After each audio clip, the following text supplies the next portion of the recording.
So if you're watching this video, you probably agree that ball striking consistency is something that a lot of golfers find really hard. They spend a lot of time making sure they get set up well, but far too often, they top the ball, din it, even when they get that good strike sometimes, it's a real rarity, and then sometimes they'll get one off the outside of the club that disappears into the trouble like that one. And a lot of the time, your playing partners will say that your head was moving around, so you need to keep your head still. Well, I'm going to tell you that you never, ever want to keep your head dead still. And there's two ways your head's possibly moving around in a negative fashion. One during the backswing, one during the downswing. I'm going to run through both reasons why it happens, and most importantly, how you're going to stop it. So, the first one that we tend to see with a lot of golfers is that as they set up to the golf ball, everything looks pretty good. But as they make the backswing, they get to a point where the head starts to raise up, the shoulder plane flattens off, and then obviously you've got to get back the perfect amount in order to hit that shot. And as hard as it might be, and you might really be trying to keep that head still to stop yourself lifting, it actually might be a physical limitation that's costing you that ability. So I want you to run through this test with me if this is something you do during your backswing.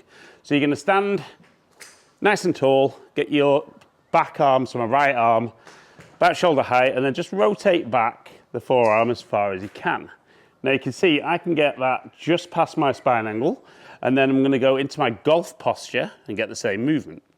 And again, you can see I can probably get just past my spine angle. Now for a lot of you guys, you're going to see that when you're here, you can only get to about here, maybe less than spine angle, and in the golf posture, you're going to get a lot shorter than spine angle.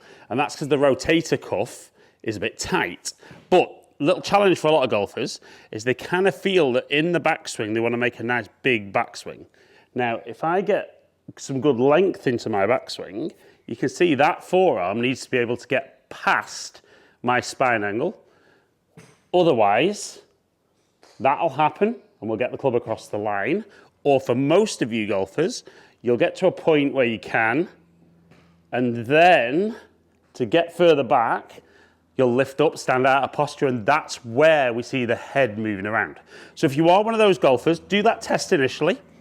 And let's say, for example, you can get to there. You then want to feel in the backswing, whereabouts do I get to, where I'm less than my spine angle, and then I can swing down. So straight away, it'll feel that a shorter backswing for you should instantly get you that ability to stand up, feel that the body works a bit better, a better strike, the ability to get ball and then turf. You actually probably won't lose any speed at all and start hitting the ball more consistently out the middle at a better distance. Even though I can't promise that distance, you will start picking up distance once you start hitting the middle of the club face more often. So if you're somebody in the backswing who the head moves as you reach in the top, check that shoulder mobility and then build the length backswing around what your body can do. Now, the second part where we see the head move is definitely coming into impact. And yours truly struggles with this. So you'll tend to see that golfers move towards the ball, and then as they're coming into impact, it looks like they stand up through the shot. Now, again, there's a real reason for this. So what you'll tend to see is when golfers get here, and as they start the downswing, they start moving the hips towards the golf ball. So now there's no room. So in order to create room, they're going to come back taller. The club's going to come closer to them, and they're either going to come back above the ground or that horrible toey one we saw early on. So when you actually look at the best players in the world, and again, this isn't a case of staying still, you actually see the best players in the world at address at, say, this height, at impact, they're actually smaller, and that's because that trail arm is still more bent at impact. So I'm not saying that you just want to try and get your head to go down, but we're going to do a movement with the hips that you're going to get to the top of your backswing and you're going to feel as you start down that you almost try to get your belt buckle looking more down towards the ball. And you can see as the hips move back and the belt buckle looks more at the ball, the chest goes down and then you can turn your body out the way. Now, this is something I do struggle with. So this is the exact drill I would do. So I would shorten my swing to begin with. Feel almost like a bit of a half swing, but I'm going to feel belt buckle at the ball and then I can turn through. And actually what you should see here is actually the height of my head reduced a little bit through impact. I didn't quite get it there, contact-wise, but felt like I did the movement I was after. So we could see a little bit thin, low point ahead, but even though that's a short swing, it does feel really powerful. So get that little rehearsal. That's the noise I want to hear when I'm in here on the mat. So let's do this again with the swing. Such a better strike. Feels powerful, lots of club head speed, right out the middle of the face. Not being too much on direction there, but even though that swing felt short, still 171 yards carry. Now, I'm not going to do it exactly how I would do it in practice, but I would probably hit at least 6, maybe 10 shots with that short swing, really trying to exaggerate that feel. Then start putting a bit of length back into the swing, which could be a challenge because if you're somebody like we saw at the start that struggles with that shoulder mobility, maybe that little half shorter backswing is actually your perfect golf swing.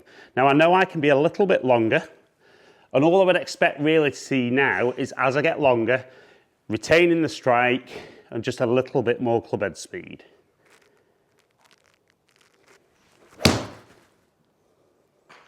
So again, strike felt great. We see a little bit more speed at 89 mile an hour. Low point still 2.8 inches ahead. Clubs travel down 3 degrees and then 169 carry. Now, I know what you're thinking. The little half swing went further than that with less speed. But what I am able to do with the little half swing is to get into a very, very power position.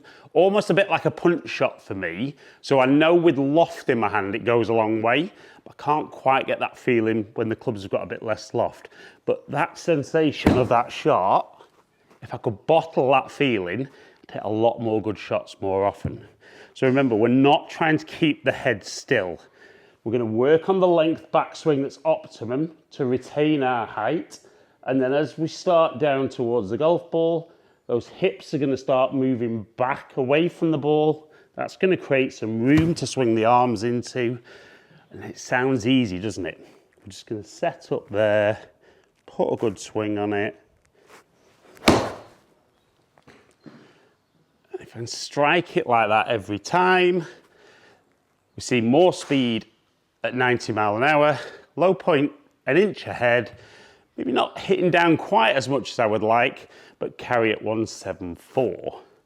But possibly the worst bit of advice I ever hear other golfers give their friends is you need to keep that head still.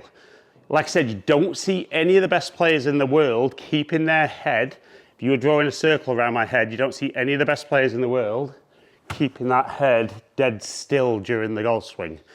They don't lift up like you see club golfers do on the way back, but in that downswing, the head does drop a little bit as those hips move back, and that gives you lots and lots of room to swing those arms into, and it's much easier to get a good strike on the ball when your body moves as efficiently as it can.